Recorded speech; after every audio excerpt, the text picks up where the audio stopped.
একটা একটা মানে এস্টাবলিশড ব্র্যান্ড হচ্ছে, মানে তোমাদের একটা রেঞ্জ হচ্ছে গোল্ড রেঞ্জ, ম্যাচিওর স্কিনের জন্য, রিজুভিনেটিং এর একটা বড় rejuvenating, পার্ট। একদম একদম। তো আমি না প্রচুর রিসার্চ করি, আমি বিলিভ করি যে আমি না কোনো জিনিসকে ফেস ভ্যালুতে নিই না। আমাকে কেউ যদি বলে আচ্ছা অরিশ এটা এটা, আমি বলবো না আমাকে দেখতে হবে এটা, আমি দেখবো ঠিক করে যে তার সোর্সটা কী আছে ভেরিফাই করবো, তারপরে আমি বুঝবো। তো আমি অনেক রিসার্চ করতে করতে পেলাম যে আমাদের স্কিনে যে ড্রাইনেসটা হচ্ছে, এই যে স্কিন ডিহাইড্রেটেড হয়ে যাচ্ছে, এতে প্রবলেমটা কী? প্রবলেমটা হচ্ছে এজিং হচ্ছে, ফাইন লাইন্স হচ্ছে। অনেক সময় দেখা গেছে বিকজ ড্রাইনেসের জন্য স্কিনের ওপর এত স্ট্রেস পড়ছে যে এখান থেকে পিগমেন্টেশনও হচ্ছে প্লাস ইনফ্লেমেশনও হচ্ছে, মানে অ্যাকনেও হচ্ছে। মানে এতগুলো প্রবলেম আসছে ডিহাইড্রেশন অ্যান্ড ড্রাইনেস থেকে। তো আমি ভাবলাম why can we not have a very powerful ingredient.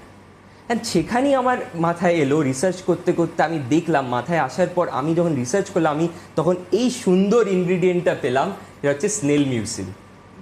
Snail mucin যে সিক্রিশনটা হয় শামুকের লালা, সেটাতে কিন্তু অনেকগুলো ভেরি পাওয়ারফুল অ্যাক্টিভস আছে। মানে স্নেল মিউসিন হচ্ছে একটা কম্পাউন্ড, তার ভেতরে অনেকগুলো অ্যাক্টিভ আছে। আমরা বলি না হাইলনিক অ্যাসিড, হাইলনিক অ্যাসিড মানে কি সবাই বলে হাইড্রেশনের জন্য ভেরি ইম্পর্টেন্ট।